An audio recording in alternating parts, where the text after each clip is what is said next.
Hello and welcome to some more Star Citizen PTU patch notes and updates, this time for the 3.2.0 L patch, and this time it's a good one.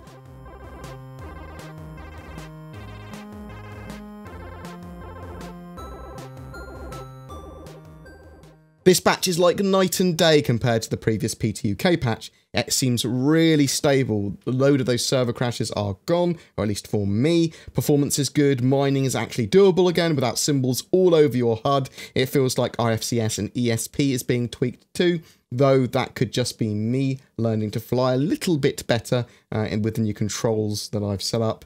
The 600i has seen various buffs, and it looks like the servers have had an increase to 64 players and party sizes to match, so you could have a full server party takeover now. There are a few quantum travel issues occasionally still though, and it's a PTU patch. There are bugs, there are crashes, there's still a lot of issues, otherwise it would be in a live build by now anyway. Let's take a look at the patch notes in a bit more detail. They've increased the party cap from 8 to 64. They've slowed down the speed of orbital quantum travel. Now, quantum travel is still one of the issues in the PTU at the moment. One of the things that happens is that with the quantum spline routes, when you're going on planets and you want to jump, just a little short jump to an outpost on the planet, it will spin you around in weird directions and like do little pirouettes and things. I don't think that's intended. They've updated the destroy probe missions with slightly less difficult AI who spawn in from a single area, not all over. And for the outlaw one, there's less level prerequisite for wanted level.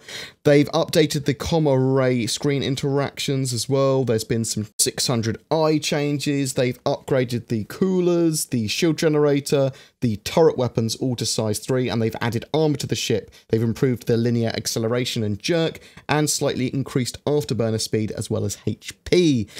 They've reduced the afterburner top speed of the Reclaimer. The remote turrets of the Reclaimer should now function. They've updated ship computer audio responses. They've increased the range of G-forces and G-effects and reduced the breathing audio trigger threshold. Updates to ping blobs along with function changes to radar focus zoom has been done.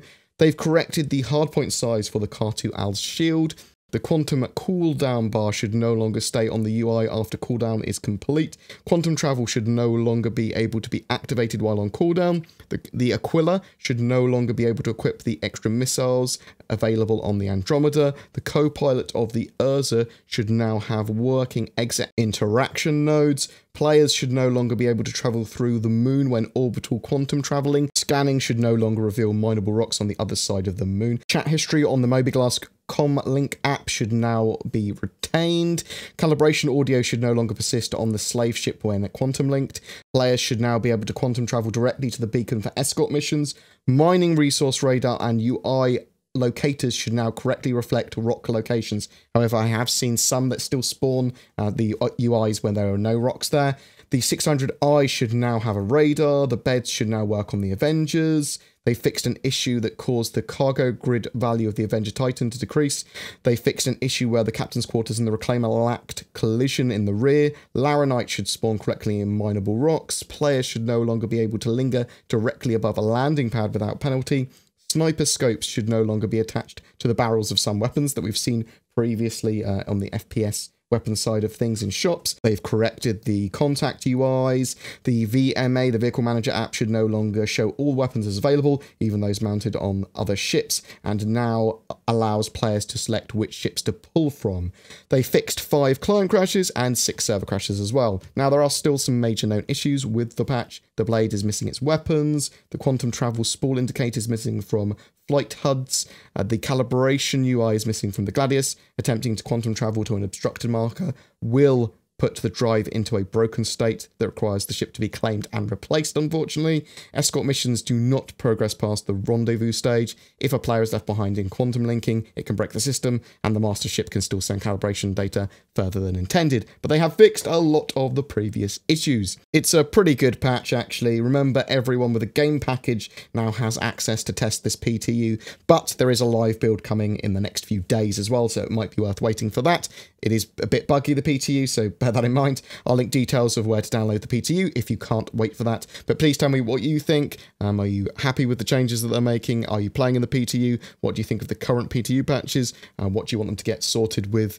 Some of these things that they're dialing in, because they do look like they're dialing IFCS and ESP at the moment. And it would be great to have a really solid combat and flight models for 3.2 when it goes live. This month's featured spotlight is the Damar Rally, and they're giving away a rally pack of a Tumbrel Cyclone and an Aegis Vulcan, which coincidentally is all the hardware you need to enter the rally. The Damar Rally is an annual community organised event which is set to have its inaugural endurance race on the 27th of January 2019. There will be 3 divisions over a 300-kilometre course set on Crusader's moon, Damar. It is an in-game event, and I am very much up for these. A 4-person crew can sign up their team now with a ground vehicle and support vehicle. More info, the sign up and complete rulebook can be found on damarrally.com. All you need to do to be in for a chance of winning that rally pack, though, is to be subscribed to my channel and comment on any of my videos throughout June. 1 per video. Each video gives you another chance to win. Also, I'm working with Shadow, which is a cloud-based subscription gaming PC service